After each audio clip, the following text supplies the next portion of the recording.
追查事件真相，掌握证据变化。观众朋友你好，欢迎持续加入新闻大白话，我是主持人谭英文。节目一开始来介绍今天的特别来宾，首先是前立委邱毅，主持人好，大家好。还有前驻纽大使谢文吉，主持人好，各位朋友大家好。以及前张骞舰长黄征辉。主持人各位观众大家好。好，观众朋友看到我们今天来宾一系列包含军事跟外交，因为我们持续要来谈美伊开战。好，目前您可以看到虽然这个川普好像稍稍有点 taco， 一直不断的说差不多结束了，或者是说我们赢了。好，但是这个战争并没有因此结束啊，各位。大家知道吗？其实伊朗更加大力道在袭击我们先看到伊朗说他们已经实施了真诚承诺4第40轮的军事行动。好，这是在今天12号凌晨0时刚过，他们就发出一个声明说，他们已经跟伊朗的黎巴嫩盟友真主党执行了一项锁定以色列目标的联合飞弹行动。好，这项行动锁定的就是以色列领土有超过50个目标，包括于海法、还有特拉维夫以及这个相关的以色列军事基地。好，所以呢，这2个开始进行结盟了所以你可以看到，这是他们首次协同来打击以色列。那以色列的媒体就有报道说这是美国跟以色列对伊朗发动大规模军事行动以来，伊朗跟真主党首次对以色列这边也发动了协同打击。所以你可以看到，现在在伊朗这边其实并没有要削弱他们的一些军事行动，反而是跟了盟友一起加大力道，而且目标就是以色列。好，那我们也要看到以色列的国防军他们在12号凌晨其实有发表声明说，侦测到了伊朗向以色列发射新一轮的飞弹，好，防空系统正在拦截。那这是以军当天第2次表示侦测到伊朗向以色列发射飞弹。好，那美军则说他们已经打击了伊朗大概是5500多个目标。那这是美军的中央司令的库珀说的，他说美军已经针对了伊朗境内有超过5500个目标来实施打击，那其中也包含了60多艘的舰船，还有以及多处弹道飞弹还有无人机的相关设施。好，所以你可以看到两方都有一些互相的攻击事件，但是我们还是很关注川普川普所说伊朗的战事行动的进度远远超过原本预定的计划。他说战争很快就会结束了他说因为伊朗几乎是没有可以攻击的目标了。好，但是这个川普所说的话，我们还是要稍稍打点折因为他所说的可能只是片面因为我们看到伊朗仍旧是全面的来进行攻击。好，首先我们看到的是现在在伊朗的武装部队发言人有稍稍透露一个讯号，也就是他说任何隶属美国、以色列跟盟友的船只他们载运的石油货品都会被视为伊朗武装力量合法打击的目标。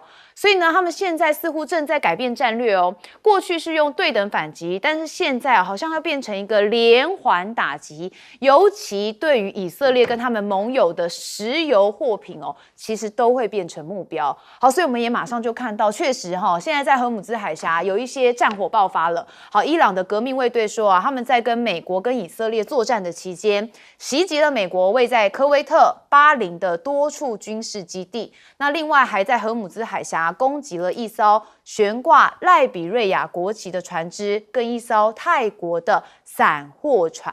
好，那先是讲说有击中这2艘船，就接下来呢，其实伊朗还是持续在发动攻击也包含的是波湾2艘载运伊拉克燃料油的外国油船，在伊拉克的领海之内遭到了伊朗攻击，而且起火。所以你可以看到，这就是当下的画面是直接燃烧起来因为这个都是油轮嘛好，被救出的船员都是外国国籍，但是没有提供有关伤势或是船只受损情况的细节。那石油港口则已经是停止运作。好，所以呢，光是在3月11号这天有2艘一艘是赖比瑞亚跟泰国的散装货船，那另外2艘就是油船，总共有4艘。那目前伊朗的革命卫队说美国跟以色列必须考虑他们将会陷入长期消耗战的可能性。好，那伊朗也很清楚自己的王牌因为美国一旦被卷入这场消耗战，接下来就是会摧毁美国跟全球的经济。好，一轮看来啊，就是他赌川普不敢把全球的经济给拖下水哦，所以他觉得这个川普绝对会他口下去哦，但是现在看起来还是要持续在作战啊，因为伊朗的革命卫队啊，他们就说啊，其实现在他们有一个伊朗的银行被空袭之后，伊朗啊将攻击美国、以色列在内区域的一个经济中心跟银行，所以他点名了包含辉达、微软的美国高科技在这个区域之内的设施，他说接下来就会成为他们新一波发动的目标。好，所以不得了，我看看这个美国会不会因此又在他口？因为如果真的是把这些 AI 的这个软体的高科技业打掉，或是在做攻击的话，恐怕又更一发不可收拾了。好，那现在 FBI 最近有警告啊，说美国本土也要注意他点名到的是加州而且他说啊，这个警察部门你们要小心因为伊朗可能会报复美国的攻击向这个西海岸来发动无人机的突袭，所以你可以看到伊朗真的也是有点玉石俱焚的情况。如果真的这样做，那真的有可能会面临世界大战了好，那当然我们看到之前曾经有提过，在2月28号有一名这个女子学校遭到这个美国这边的攻击结果现在清楚可见。美国制造的这个 Made in USA，Made in USA 全部都说了。之前川普还说这战斧飞弹恐怕是伊朗的还想要嫁祸给伊朗，就明明就是从美国来的好，你可以看到残片当中清楚看见部分零件的序号跟产地，还有制造商等等。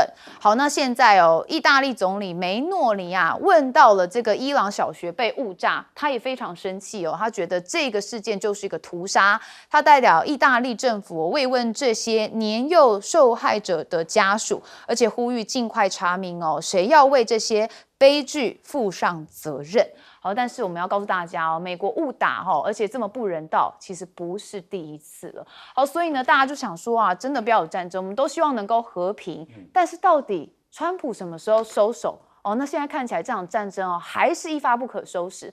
我们先问邱毅委员，美伊以的战争不是到了尾声，而是准备要进入第二个阶段。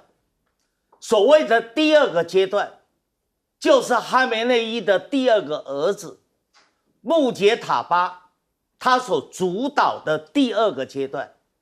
虽然他现在受了伤，但是现在铁三角已经形成了。铁三角就是他的老爸留给他的顾命大臣拉里贾巴，以及在伊朗人民心目中最强硬的前总统内贾德，三个已经形成了一个所谓强力反美的一个铁三角。更重要的是，你知道在3月8号那一个88个法学专家所投票秘密投票选出来穆杰塔巴成为伊朗最高领导人，不是险胜，是压倒性的胜利。也就是说，现在整个伊朗里面，革命卫队、政府官员，另外还有教士集团，现在基本上已经巩固了一个领导中心。更重要的是，他的战术跟以前不一样了，他的战术更加灵活了。刚才伊文有提到一点，他说未来攻击的标的很可能是微软跟辉达。为什么？我们如果追溯到去年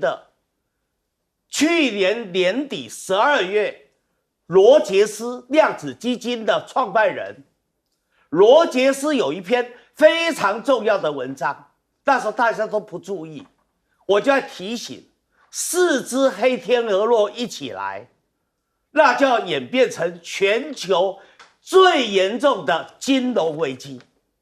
而在里面4只黑天鹅里面有一只黑天鹅，就是 AI 资产泡沫的破裂。你今天为什么伊朗准备新的战术要去打辉达跟微软？它就是要造成 AI 的资产破裂嘛。一旦 AI 的资产破裂，它所造成的冲击，它就会成为更大的叠加强化的冲击。另外的，为什么第二阶段会打成消耗战？刚才一轮也特别提到，闪电战的时代结束了，进入了消耗战。因为过去的一周，美国花了多少钱？113亿美元。美国现在的债务累积多少？38万亿，就是38兆美元。整个世界的债务多少？整个世界的债务已经到345亿美元，这就是债务危机哦。消耗战再打下去，美国的债务危机更严重了。是美国的债务危机 ，AI 的泡沫破裂，再加上荷姆兹海峡被封锁，造成了能源危机。当时罗杰斯就预测，如果国际油价超过了150块美元，就可能演变成国际性的金融危机。对，所以整个国际的危机会更大，对不对？所以这时候就要逼着美国以及其他的欧洲西方的国家不得不跟伊朗谈如何停战。好，谢大使怎么看？那个川普讲话蛮有趣的，我们要再深入探讨一下。他说已经达到超过原定计划，原定计划到底是什么？对，我们不知道用一个打篮球的这个来做个比喻哈。因为原定计划说我上场30分钟投篮150次，然后呢有什么意义？结果呢你得分2分，对不对？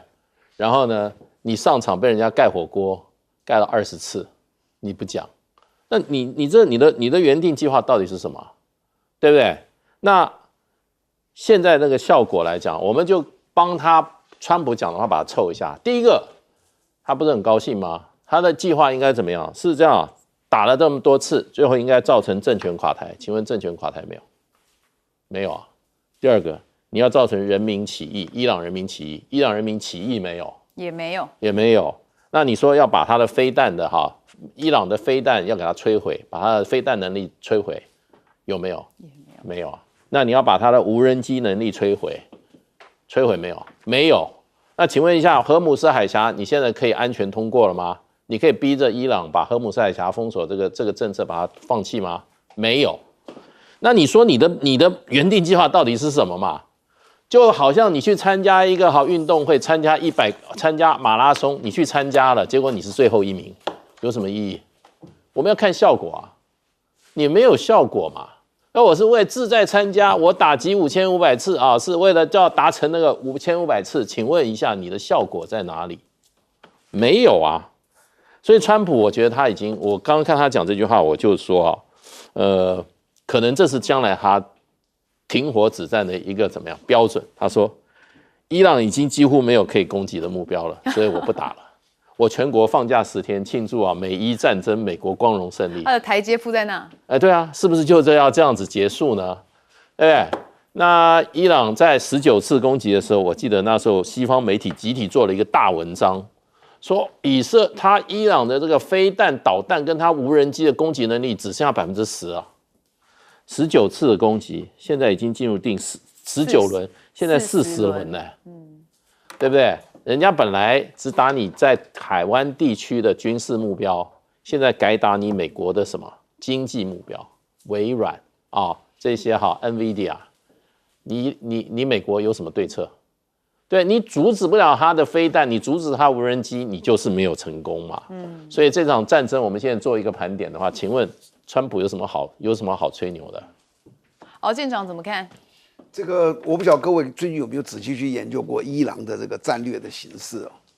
那我很早以前我说伊朗是一个马蜂窝，它里面的政经军这些形势非常复杂，它能够拿枪去执行法律的国内的这些武装的部队不管他哪一个，加起来将近是100万人。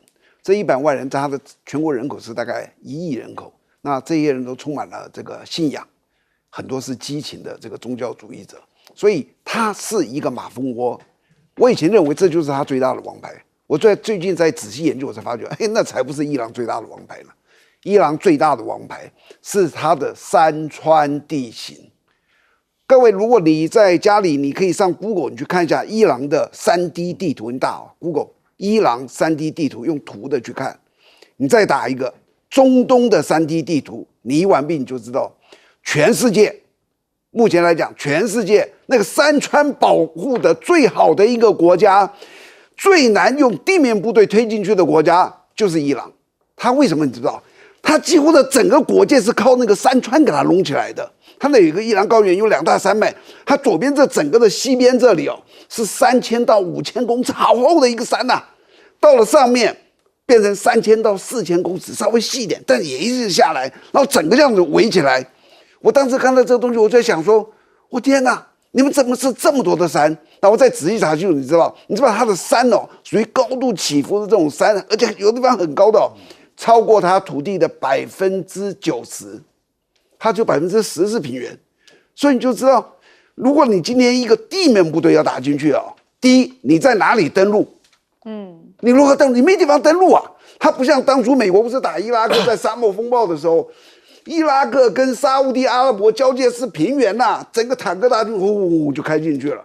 伊拉克只有右上角有一点山，整个伊朗跟全世界所有的国家都不一样，它居然是用山川、高山整个把它围在一起，所以大部队进去难上加难。除非你要是压倒性的优势，那你想想看，这个压倒性优势，它又有这么多的部队，你要有多少？所以如果你搞清楚这个时候，我是伊朗的人，我就怎么样，你知道？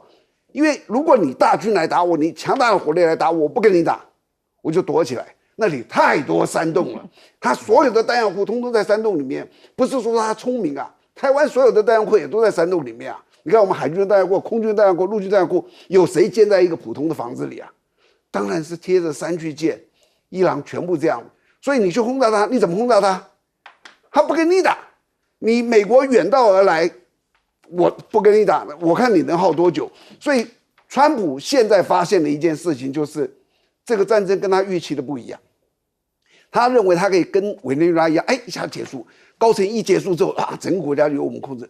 结果他发觉哇，上来了一个更硬的人，而且他们有这么多的武器藏在里面，我们消灭不了，怎么办？所以当你看到川普早上说那个，中午说那个，晚上说那个的时候，他所呈现的就是一个事实，就是战况出乎他的预料，他现在非常的焦虑。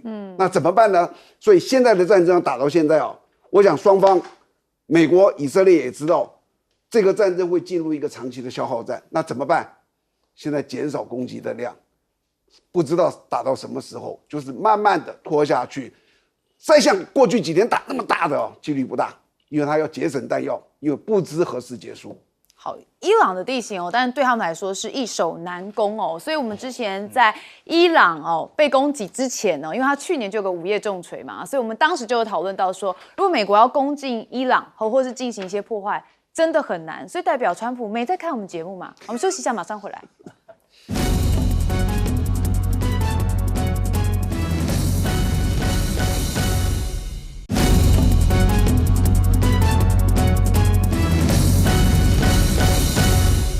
好，我们刚刚有特别提到，伊朗现在有改变战略，我们来看它的战略改变我们再深入的来分析一下这是伊朗的武装部队发言人他特别讲说伊朗我们以前都是用对等反击，但是现在已经结束了，我们不用这招，我们要改用别招。他说，从现在开始，伊朗要实施的就是连环打击，也就是打击接踵而至的策略，也就是不再维持1对1的报复节奏。好，所以呢，我们也发现在今天大概台湾时间是11点多的时候，在他们当地时间是凌晨好，伊朗是不是又开火呢？因为阿拉伯联合大公国国家紧急危机和灾害管理局在凌晨的时候宣布，防空系统正在应对飞弹跟无人机威胁。好，所以在该国城市杜拜的居民其实也收到的是飞弹威胁警报。好，这当然对于杜拜的居民而言是非常担心，因为随时都可能会有警报，随时都要躲到安全的设施。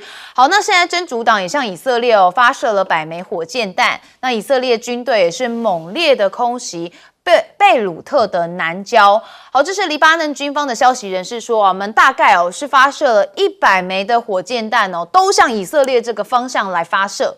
好，那以色列时报也有报道说这是3月初以黎冲突再爆发以来，真主党对以色列发动最大规模的袭击。好，那当然以色列空袭的地点是置在黎巴嫩首都贝鲁特市中心的一栋公寓。那这个地方其实人口稠密，而且非常靠近市内最大购物中心之一。那黎巴嫩的国营媒体也报道说这是以色列跟武装组织真主党爆发新一轮战事以来第2次攻击贝鲁特的核心地带。所以你可以看到目前的战争态势除了美伊之间的战火之外现在在黎巴嫩还有以色列之间的战火也是一发不可收拾非常的激烈。好，那我们刚才也讲到了这个杜拜的居民可能随时都会有这个威胁警报。那现在大家也很关心这个杜拜的国际机场目前的状况，其实最新也传出说他们又遭到了伊朗无人机的攻击。好，这是杜拜的政府媒体办公室它有证实。好，我们现在就有画面就是网络上有一些画面是当地时间的11号上午，有2架的无人机在杜拜国际机场附近坠落。好，这个爆炸是导致了4名外籍人士受伤。好，所以你可以看到网络上也有一些现场的画面大家把它拍下来了。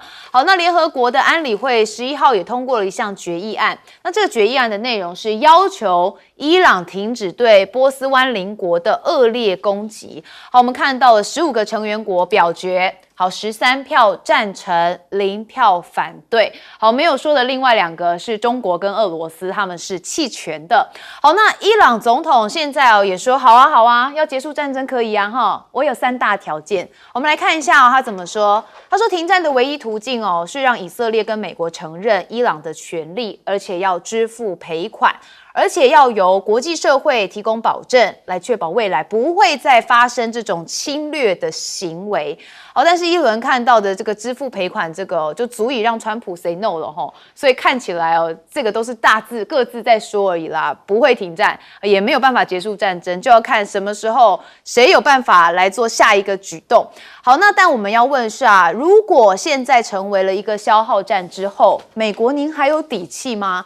因为这场战争其实也引发了美国国内蛮多的反对声音好，因为真的很烧钱呢。你来看看这个英国媒体引述了监督机构揭露了美国五角大厦，也就是他们的国防部这个挥霍消费你可以看到在2025年9月单月的支出930亿美元当中，他们竟然还花了900万的美元来买一些龙虾跟帝王蟹。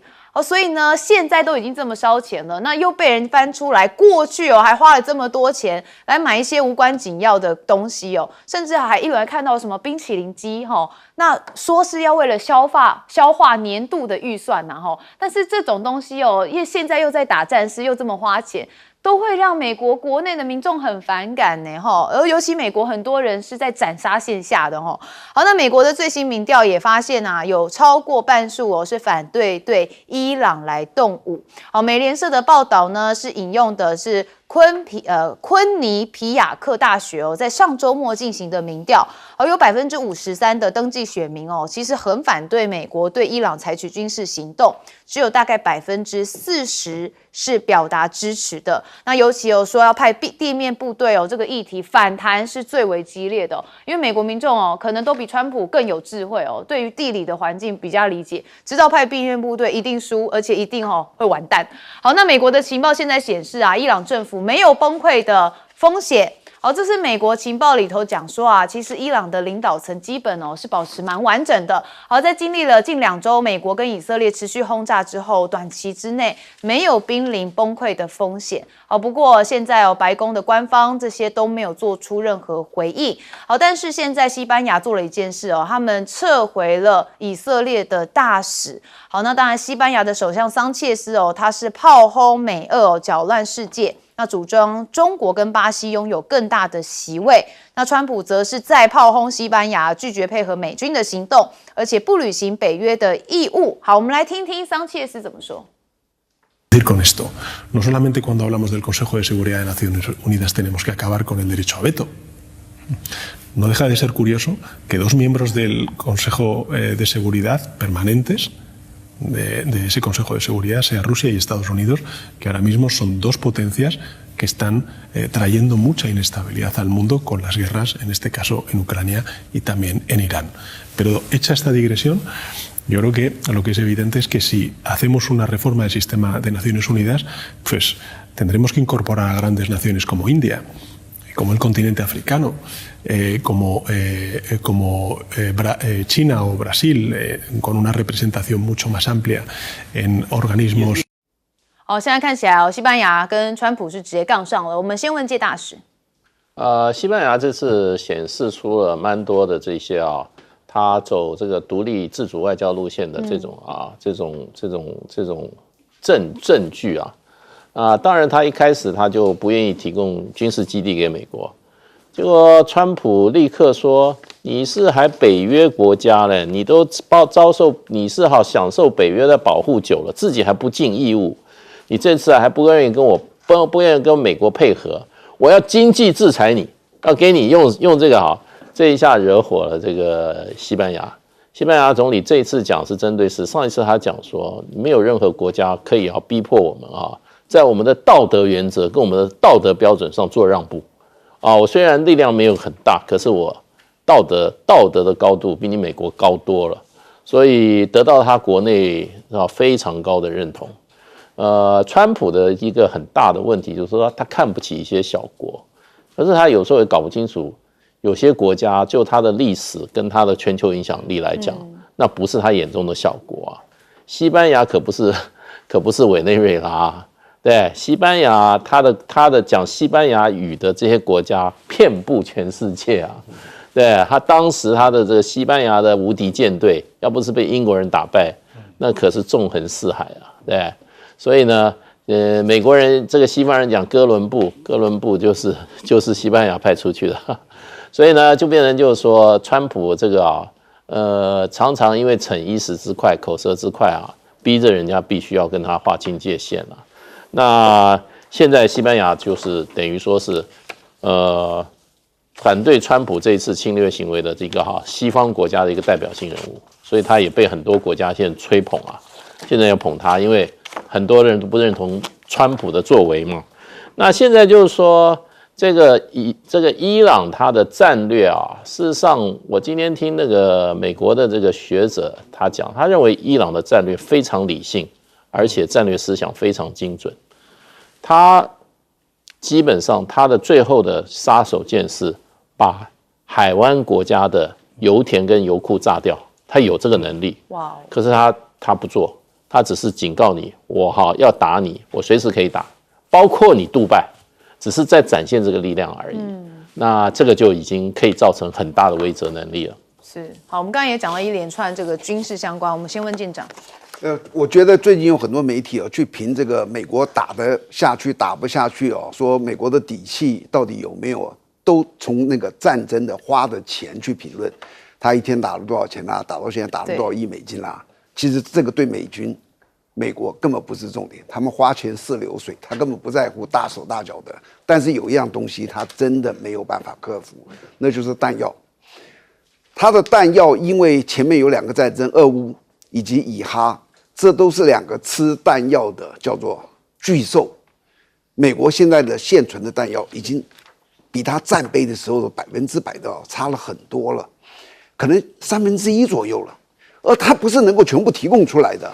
那最近你也可以看到，这个五角大厦找了这些军火商来说，你们能不能一个加班加点？好比说原来是1天8小时嘛，一天分3班可不可以？那周末不要休息，也找人来这样加班可不可以？那结果经过这些军火商的评估说，即使我这样子做我大概可以增加20%到40%的弹药量。为什么？你这样看起来你工时增加好多为什么不是像工时一样的加了好几倍呢？因为它真正的问题出在它的供应链，有好多东西不是他自己在生产的。我举个例子，他特殊的那个所有飞弹的那些马达，不是雷神他们可能在生产，他跟别的地方，那别的地方有他的这个生产的瓶颈还有一个就是说他的这个特殊的这个炸药，那美国也是很有限的，有很多别的地方在提供它。那还有一些像所有飞弹的雷达的那个头啊，那个雷达都是非常精密的。我们南部有一家公司哦，它是在生产雷达的那个头的，叫做 Power Amplify， 就是功率放大器。我有次去看的时候，就这么小小的一个晶片，你知道？那所有的工作人员带着那个东西在那里慢慢弄，做出来好像是一个黄金一样的东西。然后他跟我讲那一片多少钱呢？我当时去问了一下，吓我一跳，300多万。他那个是摆在公山里面，就是公山的这个几个东西装在那里要300多万。那他当初开这个店的时候啊 ，AIT 立刻派人去 ，CIA 就立刻去检查，你们怎么有这个能力的？结果那个老板。因为他老板当初是在美国的相关的公司工作，可是那时候所有的管制，今天好比说你在这里工作，我要管制你有一个前提，就是我会给你补偿金，他们那时候不愿意给他补偿金，所以他没被管制，所以他回来才开了这家，你就知道这些供应链会把美国卡死，弹药不足是美国的致命伤。好，邱毅委员，美国真的能够跟西班牙断绝贸易关系吗？川普现在只是嘴巴讲，他并不敢实际去做。为什么？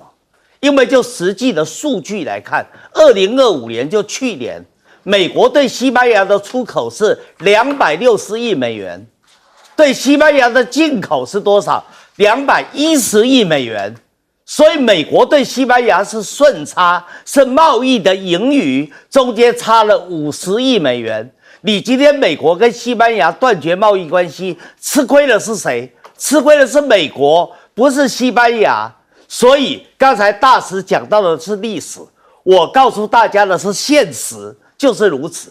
川普说他已经把伊朗的5500个目标都打遍了。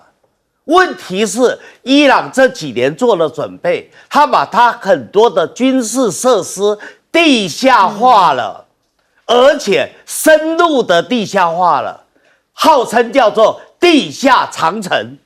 所以你今天把地面上的5500个目标都打遍了，有什么用呢？你并没有打到伊朗的主力，所以就要靠地面部队。可是美国即使调来了他最精锐的空降82师，他真的能够打地面作战吗？还是会在伊朗这一个特殊的地形结构下一战而溃，所以现在美国只能够利用伊朗当地的库尔德族人替他去打地面作战。可是你会这么做，你有张良计，伊朗就有过墙梯呀。伊朗也利用黎巴嫩真主党去打理以色列的北方，所以现在打起来了。另外，福特号航母最近移师到哪里了？到红海。为什么？因为也门的胡塞武装也动啦。所以这时候，如果荷姆兹海峡被封锁，红海也被封锁，苏伊士运河也被封锁，那还得了？那对经济的冲击就更大了。所以福特号航母为什么移师到红海，就是为了对付胡塞武装嘛。所以从这里来看，川普在很多的状况之下，他常常嘴很快，他嘴就脱口而出了，但是脱口而出以后，反而被别人找到他致命的弱点。哇，这世界哦，动荡局势恐怕没完没了。好，我们休息一下，马上回来。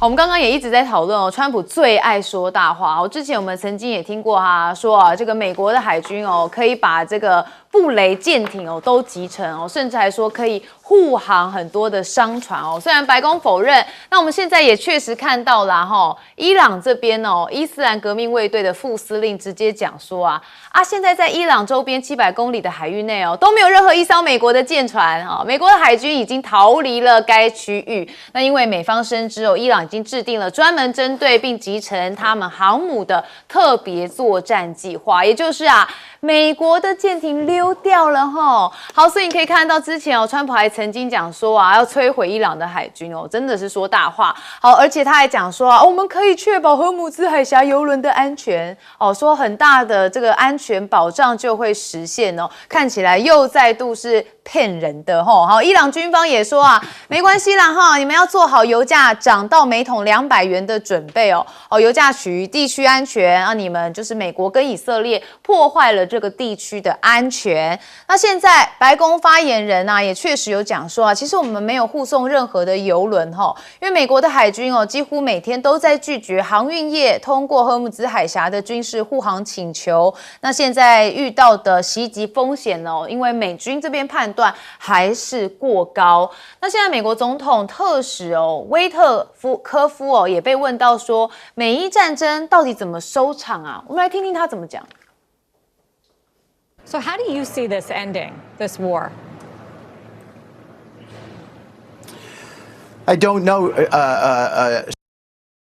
Oh my god， 他是特使呢，他居然说 I don't know 哦，这句话一轮也可以讲 I don't know 哦。全球陷入一个石油危机啊，我们看到日本、德国、英国呼吁哦，国际能源总署这个释出4亿桶的储油。好，目前哦，日本、德国、英国也都宣布要释油了。好，那日本的货柜刚刚我们讲到了嘛，在波斯湾受损哦，那目前看起来是船尾跟机房的地板有破洞，但是原因还要在调查当中。专家也示警说，荷姆兹海峡的封锁危机升温哦，美国的海军态度非常谨慎，但是哦，最糟糕的就是全球的能源供应都会受到冲击。专家认为，伊朗可能会借由提升商业的风险，而不是直接军事封锁，来达到他们的战略目的。好，我们再看到了就是啊，这一场战局怎么结束哦？我们看到了这个美国总统特使他说 I don't know 哦，但是是不是得靠另外一个大国，也就是中国呢？那现在中国大陆的外交部啊有特别的呼吁啊，说其实各方就是要立即停止军事行动。那王毅也确实展开了外交斡旋哦，那是否跟美国来沟通伊朗战事？中国大陆这边是必答的。我们看到中国大陆的外交部发言人，他是对中方是否对美国这边沟通回避作答，然后他只有讲说啊，中方跟包含冲突当事方在内的有关各方会保持着沟通还有对话。好，所以现在中东战事爆发之后，数据也显示，伊朗至少有1170万桶石油还是运往了中国。好，美国的 CNBC 说，根据 Tankers 的这个数据指出，伊朗在战事爆发之后，仍然透过荷姆兹海峡至少运送了1170万桶的原油，而且你可以看到目的地全部都是中国。好，所以这场战争到目前为止，连他们的总统特使都 I don't know 的之下，恐怕川普是更显焦虑。好，我们一样先问大使。那个其实美国这次打伊朗啊，照我们的成语来说的话，就是说4个字啊，美国叫自毁长城。美国这个国家啊，说实话，对吧？天罗地网，把他这个从东西两岸来的攻击搞得那么绵密啊！他们是住在一个大岛上，他老百姓是没有人可以攻击他们，可他们自己跑出去惹祸，把他这些敌人制造的到处都是敌人，然后呢又让人家无法信赖，对不对？不讲武德，然后搞得众叛亲离。所以这个国家就是有一点点像，除了川普这种，不晓得他们到底什么回事。就是说，我们就实际作为来讲的话，实际效果就自毁长城。那这时候还要这些西方的记者，尤其美国记者，还要一天到晚拉人家入下水啊！中国大陆你怎么样？谁怎么样？谁获利最多？中国大陆这件事情是坐着就赢了。还要做什么作为呢？你自己在自毁长城的时候，人家不必要递刀，你自己的刀子天天往身上戳，还要递什么刀？对，可是他还要一天到晚说，哎，怎么样，如何讲别人。所以呢，我觉得中国大陆这一次，不要说这一次，上一次俄乌战争的中国大陆有一个很重要的立场跟一个战略上的一个考量点，我的观察就是绝对不要公亲变世主。你们两个在吵架，不要我拉进来，我绝对不会公亲变世主，对，劝也劝不住啊。对，中国大陆在俄乌战争派出特使，这一次翟俊是中东特使，已经都在穿梭了。你们这些想要怎么往中国大陆泼脏水的，他一概不回应嘛。所以这个是对大陆来讲是最有利的。那川普这回真的是大家都认为他踢到铁板了。那问题就变成他把别人都看成什么？都看别人是塑胶的，所以他踢铁板也是自然的。对，那现在他的这个魏科夫那句话就表示说，这个人不适合去做任何的谈判代表，任何的谈判代表他都可以自圆其说。怎么会在大庭广众之下说我不知道？愣了几秒，对不对？你不知道，你要在谈判桌上，人家说那你就回去换一个谈判代表来。他还是川普最重要的谈判代表，所以就变成就是说，美国这个国家国力极为强盛，人才鼎盛，可是并表示那些人才能够担任他能够做的工作。因为川普是个独裁者，只剩下他那个小圈子，魏科夫是他的几乎跟法小一样的，派这么重要的工作给他，那你说美国其他的人才不都是白费了吗？哦，舰长怎么看？军事力量去封锁荷姆斯海峡最严重的是水雷，为什么其余所有的封锁，当他说停止封锁就停止了，可是水雷一丢你就没有办法回收了，除非你把它扫除掉，所以那个是没有回头路。那至于最近你可以看到美军一直在说集成它的布雷舰，对不对？所以你就知道他们已经注意到这个问题，绝对不让它布雷舰。可是你打布雷舰有什么用？我们也有布雷舰。什么叫布雷舰？就是我这样出去，我上面可能装了200粒水雷，然后我有一个布雷的一个计划，我可以按照这个水雷带着的位置，到了机尾度，我就知道我按照这个东西布完了。它的速度很快，很精准，这是布雷舰。可是谁说一定要布雷舰才能布雷啊？渔船带出去不能布雷吗？这个轻一点的水雷我跟你讲，我们2个人就抬得动。重一点的4个人，再重最多不过6个人。就我鱼雷渔船一次带个15、20枚，然后我们的人这样子搬着去丢。所以有没有布雷舰不是关键，你知道吧？所以他讲这个东西也是说好像在自我安慰。第二个，其实真正的封锁，你去看最近所有的船东不愿意封锁的原因，不是因为这个攻击，是因为保险，因为这个东西暂时一生。全世界的海事保险，专门保海上的海事保险的大公司全世界都停保，再保险的公司也拒绝，然后怎么样？这个船东一听，你们都不愿意，那我为什么要过去啊？那我过去风险多大？但是这个时候出来了一些小公司说，我来保，尤其是川普说，你们去保，结果现在的保险费这些小公司提出来保险费涨了6倍，就原来是0.25%，现在涨到1.5%。就这个船如果过去是2亿美金的，一个游船可能要价值2亿美金，他走这一趟要付300万美金的保险费。你是船东，你愿不愿意？船东就算愿意，他发觉银行还不愿意融资了，所以他现在最近有一个说法叫做保险封锁，不必军事，没有人愿意保你的险，就没有船愿意过去，所以一下子整个跌下来。现在目前最重要的原因就是因为保险封锁。那个军事上的东西还有一些风险，但是保险大家都没人愿意，那我怎么愿意过去呢？所以你说这个路的斡旋呢，我真的觉得是很好笑。我前一阵子看过大陆的一篇文章那个标题可能就类似像这个样，就是说千万不要在川普犯错的时候阻止他，你还去斡旋，你斡什么旋啊？你就让他继续做下去是。至于说那个如果水雷部那我一直在讲说。伊朗封锁是一个叫七伤拳，他也会受伤。如果是水雷那个封锁大量的话，叫做自杀炸弹客，完全无解。如果你听到伊朗大规模布水雷，股市赶快跑。好，邱毅委员，川普是真的是状况没有搞清楚。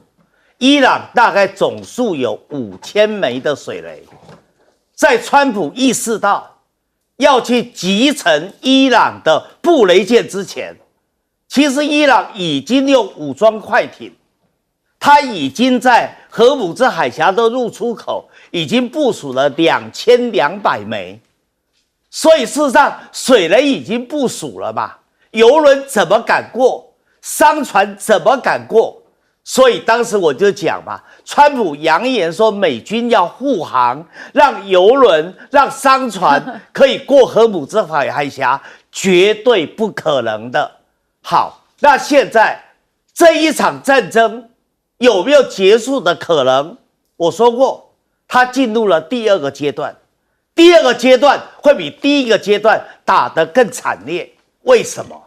美国你可以动库尔德族人，那伊朗为什么不能动黎巴嫩真主党跟胡塞的武装呢？